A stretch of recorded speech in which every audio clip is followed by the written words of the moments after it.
Boa noite, galera. Aqui quem fala é o professor Antônio. Sejam todos bem-vindos a mais uma aula de História. Hoje a gente vai dar continuidade a nossos estudos sobre a Era d'Armas. Basicamente, a gente vai falar um pouco sobre o finalzinho desse período.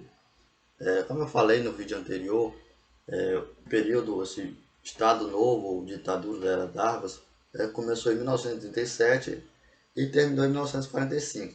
Basicamente, né, o início desse período ele se dá basicamente com a divulgação de um suposto plano comunista de tomar o país, né? Depois você tem a verificação que esse plano, na verdade, foi uma invenção de Getúlio Vargas para continuar no poder. Mas, enfim, diante desse plano, né, ele utilizou esse suposto plano para justificar sua permanência no poder e justificar também o fechamento do Congresso, o fechamento dos partidos e também a suspensão da Constituição de 1934. Então, basicamente, utilizando esse suposto plano, ele justificou suas medidas autoritárias, é, juta, ju, é, perdão, tentando centralizar todo o poder nas suas mãos. Para a gente entender um pouco do contexto, por que terminou esse período da Era Vargas, a gente tem que entender um pouco do contexto europeu.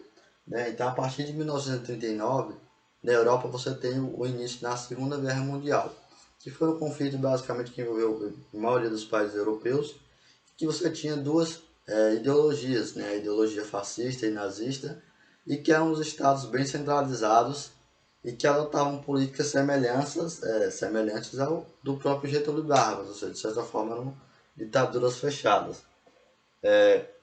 Além disso, você tem dois eventos que marcam o início, a participação do Brasil nessa guerra mundial, que é em 1942. Então, em 1942, o Brasil, durante muito tempo, eles preferiu se manter neutro, né? Ou seja, não participou nem apoiar nem de um lado nem do outro. Apesar dos Estados Unidos ser um grande parceiro comercial do Brasil, né, o próprio Vargas ele ainda tinha muito interesse, né, muita convicção também em relação a algumas ideologias nazistas e fascistas. Né? Inclusive você tem muita percepção. A própria mulher do Júlio Prestes, que era uma judia, ela foi presa e ela foi, esqueci o nome agora, né? Ela foi deportada para a Alemanha e acabou morta num campo de concentração. Ou seja, o próprio Vargas, né? Ele tinha muito interesse também pelas ideologias nazistas e ditatoriais. Né? Então ele ficava nesse jogo, né? De um lado e do outro, ele não apoiava ninguém. No entanto, né? Ele continuava suas relações comerciais e fornecendo suprimentos. Mas em um determinado período da Segunda Guerra Mundial, a Alemanha ela também passou a ter uma política suicida. Ela começou a atacar todos os navios que levavam suprimentos para os países aliados. E em algum desses momentos ela acabou atingindo um navio brasileiro. Então isso foi amplamente divulgado na imprensa nacional, causou grande comoção para a população toda. E diante dessa situação, dessa comoção nacional, o Brasil acabou entrando na guerra ao lado dos Estados Unidos, é claro. Diante disso, ele também fez vários acordos com os Estados Unidos, como uma sede, né? Então, no Brasil foi criada uma sede, e também os Estados Unidos apoiou a construção de uma siderúrgica aqui no Brasil. Nesse contexto também é bom a gente ressaltar também que no Brasil teve os soldados da borracha.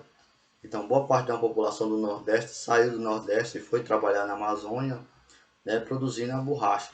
Diante do contexto da Segunda Guerra, pneus e tal, você tinha muita necessidade da borracha. E você tem essa população que também é conhecida como soldado da borracha, que de certa forma ajudou os países aliados a ganhar a Segunda Guerra Mundial. Então, somente a partir de 1944 que o Brasil basicamente tem uma participação efetiva. Né? Então, você tem a FAB, esqueci o nome agora, agora vou ter que recorrer ao manual. Você tem a FEB, que é a Força Expedicionária Brasileira, que são os soldados brasileiros que são enviados do Brasil para a Itália. Então, basicamente, boa parte dos conflitos brasileiros foram na Itália. Depois, esses membros da FAB, né, quando voltaram ao Brasil, basicamente eles foram abandonados. Então, eles partiram como heróis, como representantes, e quando chegaram aqui no Brasil, eles foram basicamente abandonados. Você tem uma série de trabalhos de pesquisas relacionadas a isso e mostram as situações de abandono desses soldados.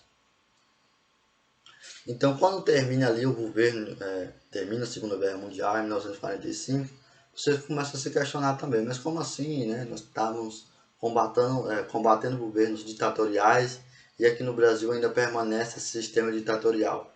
Além disso, né, chegando o período da próxima eleição, né, seria em 1945, de certa forma, a população brasileira e alguns membros da elite tinham medo que Getúlio Vargas não saísse do poder, né, que ele quisesse permanecer no poder. Diante disso, os militares se juntaram e o depuseram. Né? Então, em 10 de outubro de 1945, Getúlio Vargas foi deposto e teve o processo de outra eleição. Basicamente é assim que termina esse processo ou a Era Vargas. E valeu, galera!